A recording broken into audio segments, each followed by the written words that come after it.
Netherlands के एक जंगल में हमें एक घर दिखाया जाता है जिसमें एक ओल्ड कपल रहता है, टीना और वॉरेन। इन दोनों की शादी को तो कई साल हो चुके हैं, दोनों की जवानी खत्म और बुढ़ापा आ चुका है, मगर अभी तक इनके कोई औलाद नहीं हुई। अब एक दिन वॉरेन अपने घर के पास एक पेड़ के नीचे बैठे होते हैं, तभी उन्हें एक अजीब सी चिड़िया के चहचहाने की आवाज़ सुनाई देती है। आवाज़ को सुनकर वॉरेन जब उसके पास जाते हैं तो उसे देख बहुत हैरान होते हैं, क्योंकि वो एक बहुत अजीब तरह की चिड़िया थी जिसका पूरा शरीर एक लड़की के जैसा और पंख चिड़िया के जैसे थे। वॉरेन उसे देख पहले तो पेड़ पर उसके माँ बाप को ढूंढने की कोशिश करते हैं, मगर जब उन्हें कोई नहीं मिलता तो फिर वो इस नन्ही सी जान को अपने घर पर ही ले आते हैं। घर में लाकर वॉरेन इसे टीना को दिखाते हैं और टीना जब उस नन्ही सी जान को देखती है तो वो भी काफ़ी हैरान होती है, क्योंकि आज तक उसने ऐसी प्रजाति नहीं देखी थी। इसके बाद टीना के मन में एक ख्याल आता है कि हमारे तो कोई औलाद है नहीं, इसलिए मैं ही इस नन्ही सी जान को अपनी बेटी की तरह पालूंगी। इसके बाद ये दोनों मिलकर इस नन्ही सी जान के लिए एक बेबी वॉकर तैयार करते हैं जिसमें उन्हें घुमाने ले जा सकें। टीना एक डॉल के कपड़े उतारकर उसके लिए एक ड्रेस बनाती है जिसमें उसके पंखों को भी छिपाया जा सके, और फिर ये दोनों मिलकर इस नन्ही सी बेबी को एक प्यारा सा नाम देते हैं, फ्लोरा। एक दिन ये दोनों फ्लोरा को घुमाने के लिए शहर में ले जाते हैं, जहाँ पर कई सारी लेडीज उसे प्यार करने लगती हैं। लेकिन तभी इन लेडीज को फ्लोरा के पंख दिख जाते हैं, जिसके बाद जल्दी से टीना उसे लेकर वहाँ से भाग जाती है। घर में आने के बाद टीना उसे फीड कराने लगती है, तभी अचानक से फ्लोरा अपने पंखों को खोलकर उड़ने की कोशिश करती है।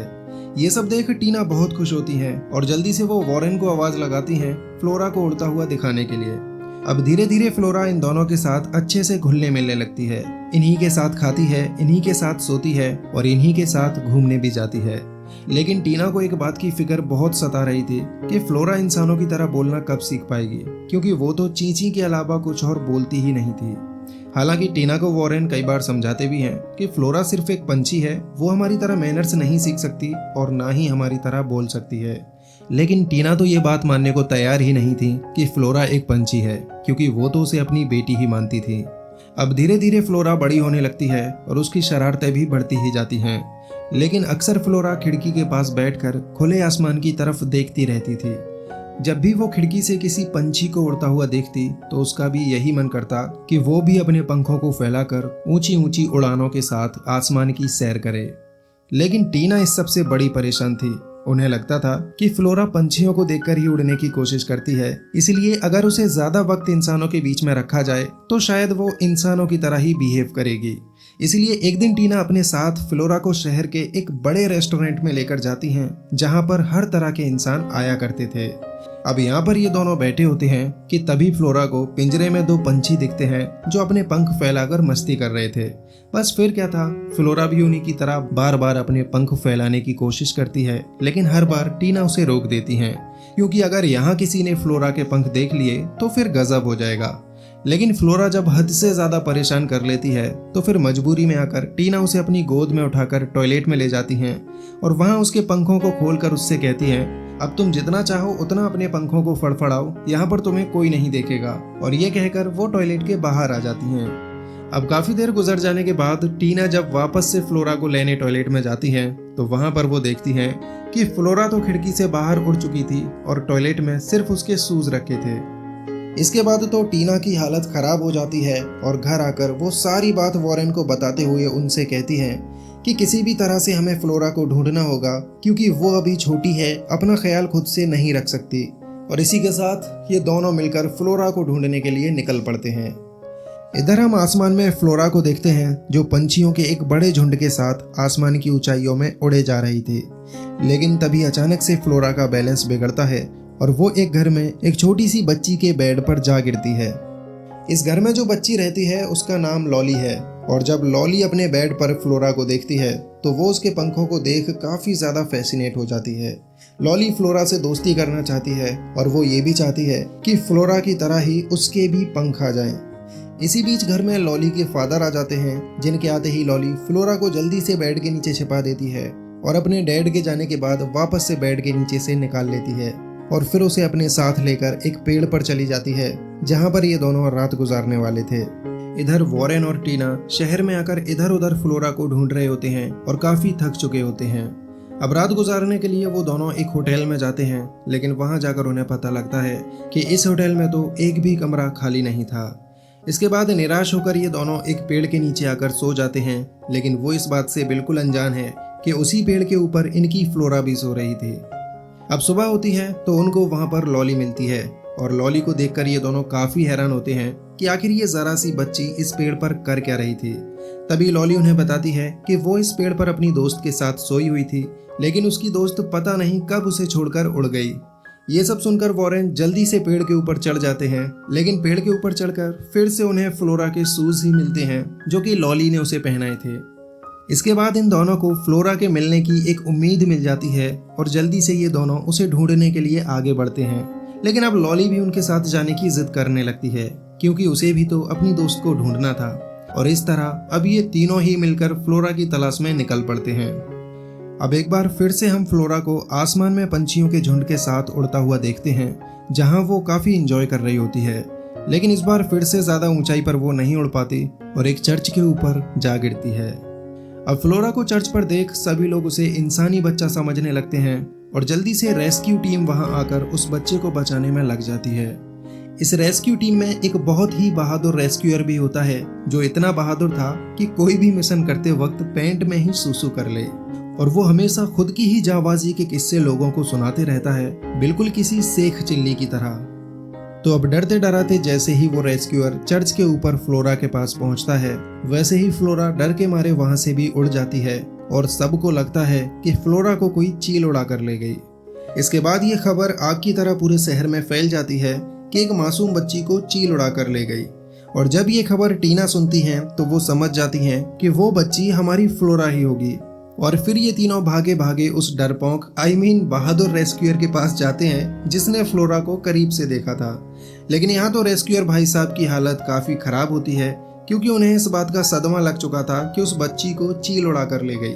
तो अब टीना और वॉरेन उस रेस्क्यूअर को बताते हैं कि वो कोई बच्ची नहीं थी, हमारी फ्लोरा थी जो कि उड़ भी सकती है, और तुम्हें देखकर वो खुद उड़ी होगी, किसी चील ने उसे नहीं उड़ाया। ये सब जानकर तो बेचारा रेस्क्यूअर और ज्यादा शॉक्ड हो जाता है, क्योंकि उसे वॉरेन की बात हजम ही नहीं हो रही थी। और फिर इन तीनों की रिक्वेस्ट पर रेस्क्यूअर भी मदद करने के लिए इनके साथ फ्लोरा की तलाश में चल पड़ता है। पूरे दिन भर चलने के बाद भी फ्लोरा तो इन्हें कहीं नहीं दिखती। ये चारों बुरी तरह से थक चुके थे, इसलिए रात गुजारने के लिए जंगल में ही रुक जाते हैं। अब सुबह होने पर लॉली की नज़र फ्लोरा के स्वेटर पर पड़ती है, जो हवा में उड़ता हुआ एक गहरे कुएं में गिर जाता है। स्वेटर को देख लॉली कुएं की तरफ भागती है और वो रेस्क्यूअर भाई साहब सबको बीच में रोकते हुए कहते हैं, आप सब यहीं रुकिए, मैं हूं ना, मैं फ्लोरा को बाहर लाऊंगा। मगर जैसे ही भाई साहब की नज़र कुएं के अंदर जाती है तो कुएं की गहराई को देख इनकी हवा टाइट हो जाती है और फिर मासूम लॉली को ही कुएं के अंदर जाना पड़ता है। कुएं में उतरकर लॉली को सिर्फ फ्लोरा का स्वेटर ही मिलता है, फ्लोरा तो वहां पर नहीं होती। और इस तरह से एक बार फिर से इनके हाथ निराशा ही लगती है।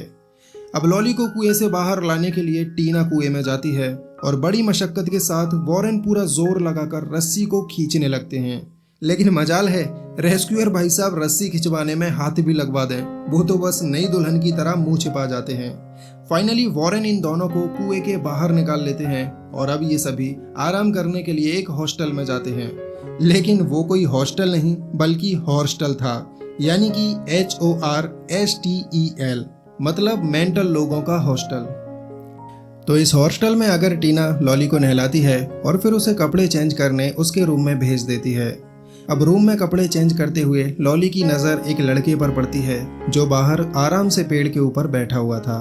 उसे देख लॉली भी उसके पास चली जाती है और दोनों एक दूसरे के अच्छे दोस्त बन जाते हैं। अब रात को ये सभी अपने अपने कमरों में सो रहे होते हैं, तभी उस लड़के के बेड के नीचे से किसी चिड़िया के चहचहाने की आवाज़ सुनाई देती है। आवाज़ सुनकर लड़का बेड के नीचे देखता है तो यहाँ उसे फ्लोरा मिलती है, जिसे काफ़ी ठंड लग रही थी। फ्लोरा को देखते ही ये बच्चा उसे भूत समझ बैठता है और जल्दी से भागकर वो लॉली को उसके कमरे में बुला लाता है। मगर जब लॉली बेड के नीचे देखती है तो वो काफ़ी खुश हो जाती है, क्योंकि ये तो उसकी फ्लोरा थी। अब क्योंकि फ्लोरा को काफ़ी ठंड लग रही थी, इसलिए जल्दी से लॉली एक कंबल लेती है और फिर ये तीनों उस कंबल में ही सो जाते हैं। अब सुबह होते ही भागते हुए ये दोनों वॉरेन और टीना को फ्लोरा के बारे में बताते हैं, मगर जब तक टीना और वॉरेन कमरे में जाते हैं तब तक फ्लोरा वहां से भी उड़ चुकी थी। इसके बाद ये सभी फिर से फ्लोरा को ढूंढने के लिए जाने लगते हैं, मगर इस बार लॉली उनके साथ आने से मना कर देती है क्योंकि अब उसे एक नया दोस्त मिल चुका था। तो टीना यहाँ लॉली से विदा लेती हैं और फिर ये तीनों ही फ्लोरा की तलाश में आगे बढ़ते हैं। अब लगातार पूरा दिन धूप में चलते रहने से रेस्क्यूअर भाई साहब तो काफी थक जाते हैं और वहीं पर लुढ़क जाते हैं, मगर टीना उससे कहती है तुम्हें रुकना है तो रुको, मैं तो अपनी फ्लोरा को ढूंढ कर ही रहूंगी। और ये कहते हुए टीना आगे बढ़ जाती है, लेकिन वॉरेन उसे समझाते हैं कि ये ठीक नहीं है, हम इसे बीच रास्ते में ऐसे छोड़कर नहीं जा सकते। मगर टीना वॉरेन की भी नहीं सुनती और अकेले ही जंगल में जाने लगती है। इधर रेस्क्यूअर भाई साहब फिर से अपनी इमेजिनेशन वाले किस्से वॉरेन को सुनाने लगते हैं। तो अब वॉरेन को भी टीना की फिक्र होने लगती है क्योंकि वो इस जंगल में अकेले ही चली गई थी। इसलिए वॉरेन रेस्क्यूअर को वहीं पर रुकने को कहते हैं और खुद टीना के पीछे भाग पड़ते हैं। अब जंगल में उन्हें टीना कहीं भी दिखाई नहीं देती, तो वॉरेन को घबराहट होने लगती है। इसलिए जल्दी से वो एक ऊंचे पेड़ पर चढ़कर दूरबीन से चारों तरफ देखते हैं तो काफी दूर उन्हें टीना दिखाई देती है, जो एक नदी को पार करते हुए आगे बढ़ रही थी। उसे देख जल्दी से वॉरेन पेड़ से नीचे उतरते हैं और भागकर टीना के पास पहुंचकर गुस्से में उससे कहते हैं कि बस बहुत हुआ, अब हम वापस से अपने घर जा रहे हैं। ये सुनकर टीना काफी निराश होती हैं, लेकिन वो कुछ कर भी नहीं सकती थी, इसलिए वो भी वॉरेन की बात मान लेती हैं। अब रात को फिर से ये लोग जंगल में ही सो रहे होते हैं। तभी अचानक से उस रेस्क्यूअर की नींद खुल जाती है और वो देखता है कि फ्लोरा एक पेड़ पर उल्टी लटकी हुई फड़फड़ा रही है।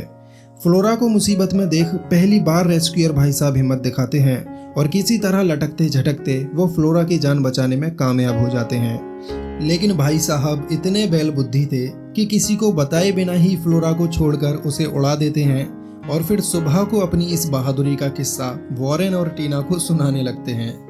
ये जानने के बाद टीना को काफी मलाल तो होता है, लेकिन फिर भी वो इस बात से खुश थी कि उनकी बच्ची फ्लोरा सही सलामत थी। अब यहाँ से ये दोनों उस रेस्क्यूअर से भी विदा लेते हैं और अपने घर जाने के लिए निकल पड़ते हैं।